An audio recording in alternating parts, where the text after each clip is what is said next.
Good day and greetings from the Great White North. My name is Prickly Poo and welcome to day 214 of a year of change. Today we're going to step aside from the regular food stuff that we normally do. I was actually going to, do just a regular thing, but I thought we're sort of talking about sugar and everything that entails. I'd bring up something that I had mentioned a long, long time ago. Um, and it's not exactly a food or a snack sort of thing, but it's something that I think sort of fits in here. Um, you know, Basically what this is, regardless as to the brand that you use, it's this artificial sweeteners. Um, there's different ones that you can get. There's the sweet and low and equal and twin. Um, Basically, there's a lot of information that sort of flies around about it. That it causes cancer and that it's very bad for you because it can cause weight gain, and there's so many issues involved with it. I'm not going to get too deep into the hysteria about it. Basically, and it's not one of those things that I'm going to say, well, we should start adding in artificial sweetener. I had mentioned this a long time ago because, as far as I could remember anyway, anytime I ever had anything that was, like diet pop or diet or sugar-free foods of any kind, of course they would always put in aspartame, and I did not react well to it. A little bit of aspartame, a little bit of explodey poops everywhere. It's not pleasant. But, and I mentioned this a while ago, but then I started thinking, it's been years and years and years and years and years and years since I've had anything that had aspartame in it, or any other artificial sweetener, and I was thinking, I'm wondering if there was that correlation, if that was actually there, or if it's just something that I sort of associated with that, sort of going along the line of we always know when we're lying to ourselves. We don't always know when we're lying to ourselves, but we're very good at it. So one of those things that you think, well, maybe, I made that correlation and that's what's happened. So that's actually what got me started thinking about this, is that I'm wondering, do I actually have a negative reaction to it, or is it just that I've sort of made that connection? And it's been a long time since I've had anything. So, anyway, there were a number of different kinds. We all know the story of, when they were discovering aspartame, because it was, by the way, don't do this when you're experimenting with shit. It was a scientist who was working on an anti-ulcer medicine, I think it was. Whatever it was. He was working on something and had spilled whatever the chemical was on his hand. And then he licked his finger, which you just never are supposed to do. But this was 1960s, and he's an idiot. And that's when they discovered aspartame. And there are a bunch of different artificial sweeteners that sort of were discovered the same way, but sort of go along in the same line as that. The one in Canada is sodium, where is it? Cyclamate. There we go. There's another one. But there's a whole slew of them. There's stevia. There's, whichever one you want to pick. I'm not actually going to just sort of select one, because there are some that have been banned in certain countries. There are some that were banned and that are coming back. Last year, actually, was it aspartame? Sodium cyclamate, maybe. I don't know. One of them, anyway, had been banned for years and years and years in the States, and last year they just let it come back in. The FDA approved it again. No one died. No one really complained, so there's that. Sodium cyclamate, as far as I know, is still banned in the U.S., but they make it here in Canada, so we're okay. Now, the problem is that because it's an additive, it has different rules than regular foods, so that's why things like the FDA will ban it, but people seem to jump onto that and say, okay, well, it's banned, so it must be bad for me.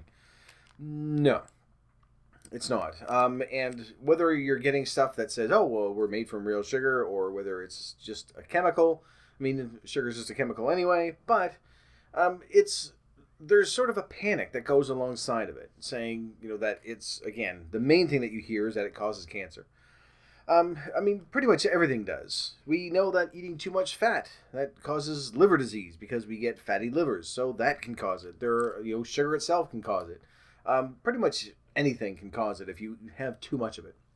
To put it in perspective, the amount of sugar that you would, or the amount of artificial sweetener that you would actually need to cause a health risk would be the equivalent of drinking anywhere between 17 and 21 cans of diet soda a day for a prolonged period of time to start reaching what is considered to be the recommended dose. So then you would exceed that the FDA was put in, and whether or not it's actually going to cause any problems is anyone's guess. The main reason where that comes, or the main source of where that comes from, is that they were feeding this to lab rats, and they just fed them a tremendous amount, and they ended up getting tumors. So of course then they went, oh, it causes tumors. Well, no, you fed them a brand new weird chemical, for a prolonged period of time, and it caused some problems. Anyway, main reason why I sort of want to bring this up is because where we're looking at sugar, one of of course, the easiest ways to sort of cut back on the amount of sugar is to get things like Diet Pop and, sugar-free Jell-O and that's, I don't know why I keep thinking of Jell-O as the first thing. Anytime I think of sugar-free anything, I just think Jell-O. So the artificial sweetener is a big part of that. But whether or not you're one of those people that panic and say, no, it's very, very dangerous, I'm going to stick with sugar, or one of you that is saying, no, sugar is horrible, I'm going to just do artificial sweeteners, it doesn't really matter either way. If you find that that's going to be an easier way for you to sort of cut back on the amount of sugar that you're eating, then by all means, go for it. Do your own research. This is one thing that we've really sort of stressed throughout this entire thing. Gather as much information as you can and make your own decisions. If you read through everything, not just the alarmists and not just the people that are supporting it, but read through everything, and then you can make an informed decision and say, okay, yes, I'm going to try it for a bit, see what happens, see if there's any change that way, or you're going to say, no, I'm not going to try it. Or in my case, just say, well, I'm not going to do it because it tastes weird. I tried a long time, well, not a long time ago, a couple months ago, I tried some sugar-free, or no sugar added, gummy bears. They were like little tiny, or butterflies or something, whatever they were. And you can tell right away, like it's not bad, but to me, and I don't know if this is just psychosomatic or not, there's always that chemical taste behind an artificial sweetener. I have never found it to be sweet. I just found it to be very astringent. And for some reason, it reminds me, I've never obviously had this, but it has, for some reason in my head, I just think the word iodine. So here's what we're going to do. I'm going to try to open this up and see if this has changed at all in the past 20 years. Boop. And I'm not, oh, there we go. I will take the brand name off. So I'm not like pushing, this is the only artificial sweetener that I could find. I'm going to go out and buy an entire box of it because chances are I'm not going to use it. Because, again, it's one of those things that, something in my eye, there we go. It's one of those things that I find is, it's not palatable to me. I can immediately, again, this might be psychosomatic, I can immediately taste it. And there's that really medicinal taste to it that just is not great. So, here's what we're going to do. I'm just going to try some regularly. Now, sodium cyclamate is a bit different than aspartame. In basically I don't want to say, well, severity, maybe. The amount of sweetness that you get from it. This is, I think, somewhere between 40 and 80% sweeter than sugar. I don't know who decides this when they taste it and say, oh, well, look at that. This is much, much sweeter. Aspartame, I think, is somewhere in the hundreds. And then you have things like sucralose and all the other stuff, which is like 400 or 800 times sweeter. So you have a little bit on my finger, and I'm going to try this and see.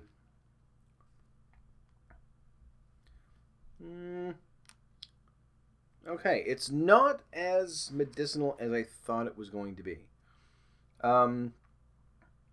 There is definitely a sweetness to it, so, so anyway, 0.8 grams, that's how big the packet is, sweetens like 2 teaspoons of sugar, so 0.8 grams, sweetens like 8 grams of sugar. So it's about 10% of the amount, I guess, but there aren't any calories in it. So you're going to be cutting back a little bit there. Plus, now, how your body treats artificial sweetener is a little bit different. It doesn't really absorb it. So a lot of it just sort of passes through. So for any of you environmentalists that are out there and you're going, oh, we don't want to kill the trees or cane for sugar. Well, our water supply is filled with artificial sweetener. It's like cocaine. It's not water soluble, so it doesn't actually do anything. I mean, it is water soluble. That's not correct. Sorry, that's wrong. But it passes through your system. So it's in the water supply everywhere. A little bit of interesting information. Anyway, I'm going to try this again. Always try things twice. A little bit more. There's that medicine taste. It's not as bad, though. I remember it, and it might be... yeah. It just might be because it's so sweet so quickly that's what it's doing. But, and again, maybe the stuff that I had was psychosomatic. But it's one of those things, so put this aside so I don't spill it all over my carpet. It might be one of those things that, because I've just associated it so much with that medicinal taste to it, and that's why I've sort of gone away from it. I don't really, now that I'm back on track, I don't really think that it's a big deal for me to, I might try this in a coffee or something. Actually, that's what I'll try today. And if things go south, then I'll know that there's a connection there. But see, I'm getting it now. Like it's obviously not sugar, and I think that's what the issue is that your brain wants to say, oh, it's sweet, but then you go, no, it tastes like mouthwash. So that kind of like Listerine-y taste, that's a word now. That's what it seems to do. And I think that's why I haven't liked it. And we talked about how kids' taste buds are, much, much different than adult taste buds. So everything is much more strong. So much stronger. Much more stronger-ister than regular taste buds. So it might be that, just like the majority of you, I spent the majority of my life, all my childhood as a fat kid. So, diet stuff was always a part of that. So maybe that's where I'm making that association. Because it has really been a very, very long time. And they probably tweaked a lot of the formula for it as well. Just the amount, I think there's like 32% in here of sodium cyclamate. Yes, 32%. Ah, such a good memory. And then silicone dioxide. Good times. Now, there is a notice on here, take only on the advice of a physician. Probably good advice. But if your doctor's saying, no, you're probably fine, then it should be okay. Always, though, make your decisions by yourself. Get as much information as you can from people who know more than you, like doctors. But that alarmist attitude is coming from everywhere. You get it from doctors. You get it from, trying to think of, what's the word I'm looking for? Chemists, I suppose. But you also get the other side of that. You get, actually, one thing I am going to do, I'm going to put a link down below. There's a video that was put out by, I think it was the American Chemists Association, where they actually said, no, here's how this operates in your body. Here's how this works. It doesn't cause cancer. You're okay. And aside from the alarmists, which, I wish I could say they're few and far between, but they aren't. There are a lot of them. But the science behind it says that it's absolutely fine. Your body treats it differently, and it's not obviously intended for that, but it's one of those things that you can sort of take all the information in, make up your own mind, and say, okay, I'm going to try this because there's absolutely nothing wrong with it, and I'm probably going to be okay, or no, I'm not going to do it because I'm panicking and I don't want to get cancer. So whatever you decide to do, it's not a huge deal for the stuff that you're going to be using it in. I suppose with anything, if you start putting it in absolutely everything, just like salt and regular sugar and everything else, it's probably not good for you. But doing this in place of things where you, like for me, I could easily put this into a coffee. And if it works, if it tastes all right, great. Then that would be my next step towards actually cutting back entirely and then just sort of getting rid of that. But, little things like that probably is not going to be too much of a big deal. Once you start putting this on, your cereal and in your coffee and in all your foods and everything else, then yes, you're just piling in chemicals. And it's a little too much. And as we said, you can actually reach a dangerous level. Actually, you know what? I don't even know if it's a dangerous level. I just know it's not the recommended. You're exceeding the recommended level. I don't know how much you need to actually go through for it to be dangerous. I haven't looked that up. There you go. You can go look that up and take a look at it and say, oh, okay, well, probably not going to be drinking 17 cans of pop in a day. If you are, you have bigger problems to worry about than the sweetener. So there you I don't even know if I could drink. Yeah, 17 cans of water, 355 milliliters, and then so 3 is roughly a liter, and then oh god, no, that's over 5 liters of water in a day. That's too much. If you drank that much water in a day, you could probably hurt yourself.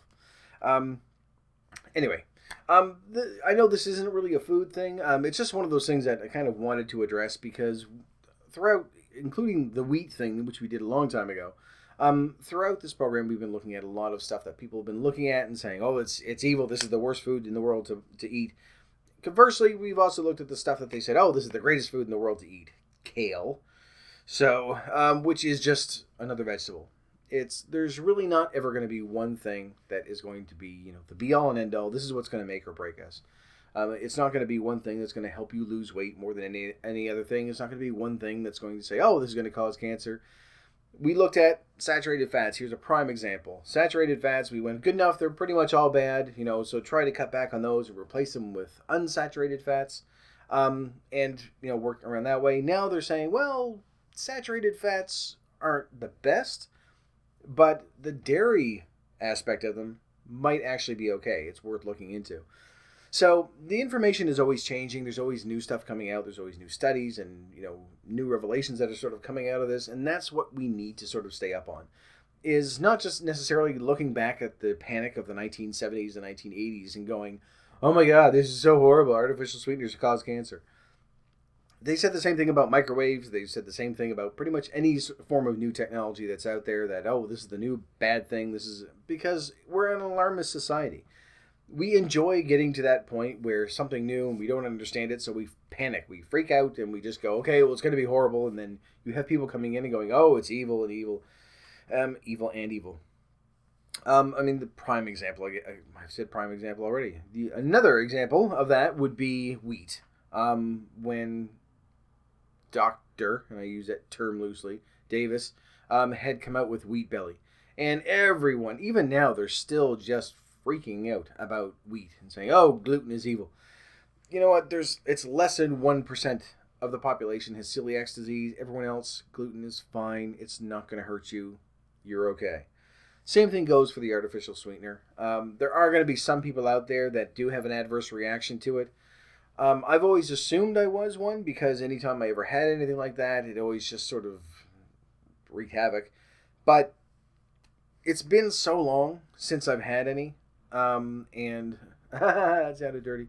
It's been so long since I've had aspartame, and this is sodium cyclamate, so it's a different chemical. It's been so long since I've had any diet food or diet drink or anything like that has an artificial sweetener in it, because I've always avoided it, that maybe there is no connection. Maybe I'll be absolutely fine. I'm going to find out today. We'll see what happens. I'm going to put it in my coffee, and I'll let you know over the weekend. But obviously just rehashing everything, but overall, no matter what it is, I'm drooling all over myself, and I don't know why. Yeah. No matter what it is that you're looking at, if it's something that you are concerned about, like the artificial sweetener, and say, no, they say it causes cancer and it has issues here and there and everything else, always ask yourself, who says that it causes cancer? Where are you getting that information? Go up, if it's just from regular, "Oh, well, my nutritionist." Well, that's not a real term, so you can ignore that. If it's a registered dietitian and they're the ones saying it, fine. You can go, "Okay, good enough. I'll take that under advisement, and I'm going to go do more research and see what's going on." The vast majority there's so many studies that come out about this on a daily basis, and all of them are saying, "No, it's safe. Stop panicking. It's okay. You can eat this." And it doesn't take much, though. It only takes one or two naysayers to just get people to start panicking and being terrified of everything and saying, "No, we can't have this." So anytime that you run into that, including the artificial sweetener, go up, take a look for yourself, look at the information that's out there, look at real studies. Don't look at, what little news articles here and there are saying. Go up and take a look at what actual chemists are doing, what doctors are doing, and places that have, good place to start. Mayo Clinic is a very good place to start for a lot of information on stuff. They're going to be very frank. They're going to be very honest and say, yes, there are some people out there that are going to have an allergic reaction to it. It's a very, very small amount, but test it. See what happens. It may not be for you. You might be fine with it. You won't know until you try. And it's one of those things that you need to get as much information as you can and then make your own decision. And if you decide not to do it, then you decide not to do it. Stick with regular sugar and just try to cut back that way. It's not one of those things that you just have to do in order to lose weight. Having that one little packet of sugar in your coffee is not going to be the one thing that's going to say, well, you know what, they would have lost 100 pounds, but they just couldn't get rid of the sugar in their coffee, so they're still 500 pounds. It's not going to be that way. I mean, this is just going to be another one of those things that we can, we're always looking for some little way to either make a small change that we can tweak things, something that's going to be sustainable, or, another way we can say, okay, well, I can cut back here or I can cut back there because I don't need it. I don't need to have 5 hot dogs in a meal. That's what we started with, basically. And said, okay, I'm just going to have 4 hot dogs instead. And then gradually 3 hot dogs, and then 2 hot dogs. And, I mean, that's what... Now I want a hot dog. That's what that's what this entire thing has been about. It's just making those little tiny changes, and this is just another one. So whether you decide to try, whatever brand it is that you're going to be using, whether it's the aspartame, or I don't think you can actually get sodium cyclamate in the States, or the stevia or Splenda or whatever it is that you decide to do, go through, find out as much information on them as you can. Find out which one you think, you know what, I'm going to try this one first, see how it tastes, see how it works with me. And you may find that none of them do. Or you might just watch this and go, nah, I'm going to skip the artificial sweetener thing. This is one of those things that isn't the same thing as the regular food snacks, where we're saying, okay, well, instead of eating jujubes, have frozen grapes or dates, or if you want salt, instead of going after greasy chips or something, then go for pickles. This isn't really one of those. I mean, this is obviously another alternative that you can use, but in general, it's not one of those things that we're going to look at and say, well, don't forget, because you have to use your sweetener, and so you have to find one that works. It's one of those things that's so minimal that, I mean, aside from, coffee or tea or something like that, we probably aren't putting in a whole lot of added sugar into stuff. If you're one of those people that you think, great, you know what, I will buy jujubes with artificial sweetener in them, go for it. If it's going to work for you, then it's going to work. Then do whatever it takes. But, again, look up as much information as you can and make your own decision this way. If you want, talk to your doctor and say, here's what I'm thinking of doing, what do all the studies show? And unless they're, a holistic snake oil peddling horse shit salesman, they're probably going to say that in general it's okay. Just don't overdo it, which can pretty much be applied to everything that we've been doing over the past 7 months. Whatever it is that you try to do, whether it's good or bad, whether it's, eating nachos or running on a treadmill, don't overdo it. Take things in stride and, make that informed decision for yourself. For me, I'm going to try this. I'm going to see what happens. Take a few days and have sweetener in my coffee instead. And the palate isn't really a concern for me. Eventually, I know I'm going to get used to it. If I try it at first and it's just really medicinal, which I have always suspected, but obviously just eating it plain is fine, then that's going to be difficult. But I can just try another kind. I can switch from sodium cyclamate to aspartame, see what that's like. Switch from aspartame to stevia, try that. Whatever it is. This is one of those things that I'm going to be trying for myself. And it might turn out that I'm just going, it tastes horrible. I'm not going to be bothered with it. That one packet of sugar, although it's not good for me, it's still better than me saying, well, I can have 10 cookies now because they have aspartame in them. It's not good. Anyway, there's something for you to mull over. Some of you are probably already panicking and freaking out because I've actually just eaten it right out of the package. Don't worry. I'm fine. I'm not going to get cancer. Neither are you. Neither is anyone else. Anyway, I'm going to put a link in the description below so you can go in, take a quick look. There's a little 4-minute video that they did. It's actually on one of the channels I subscribe to, Reactions. And it's just going to give a quick little overview of how it operates. Oh, that's one other thing that I want to talk about too, because we did mention this before. Part of the reason why they say that it's dangerous is that it creates formaldehyde in your body, which it does. However, and I've talked about this before, I know I have, this sounds really familiar, the amount of formaldehyde that it produces in your body is roughly the same as your body produces on its own. So, and it does pass through your system. And there's actually more of that in, not just formaldehyde, But the chemical reaction that creates formaldehyde, you'll get more out of that in regular orange juice than you will with artificial sweeteners. So keep that in perspective. That's sort of part of the problem with a lot of the alarmist stuff, is that they'll latch on to something. Prime example, again, I keep saying that, a good example, is when we talked a long time ago about peaches and how peach pits had, was it strychnine or cyanide? Cyanide in them. And of course, if you were to say to someone, you realize, peaches have cyanide in them. Peach pits they have cyanide. They're just going to stop eating them. They're going to panic. They're going to freak out. When you take that give it the proper context and say, yes, it has cyanide in it. They always have. This isn't anything new. This isn't because of genetically modified foods. This isn't because of pesticides. They have always had cyanide in them. However, you need to eat up to 14 actual pits, not the flesh itself, but the actual pits. You need to eat 14 of them to have a lethal dose for a regular human being. So when you hear alarmist information like that, think of examples like that. Think of, okay, well, you know what? Peaches have cyanide in them. Brazil nuts are slightly radioactive. Bananas are slightly radioactive. They have 1.25 billion year half-life for the potassium isotope that's in there. So, you can find this terrifying stuff about pretty much anything, but just don't freak out. Don't panic. Use your head and go, okay, obviously it's not going to kill me. What is the context? And the formaldehyde is always a big thing. It seems to be the go-to thing that people say, oh no, it creates formaldehyde in your body. Well, so does orange juice in a greater quantity anyway. And it just passes through your system. You're okay. It's not going to kill you. You're not going to be mummified or anything like that. Calm the fuck down. But it's turning into a lecture now. It's one of those things that really bother me when people sort of latch on to a tiny little nugget of information and they panic and everyone's so terrified about absolutely everything now. It's okay. Well, if that information is true, then it's true. That's fine. But I'm going to go take a look and sort of put that into context so that you can say, oh, okay, well, it's not going to kill me if I eat a peach or artificial sweetener. So there you go. Anyway, this is going on far too long. So I'm going to put a link in the description below so you can go in, take a quick look for yourself. It's only 3 or 4 minutes long, just so that you can go, nice little snippet of information thrown at me.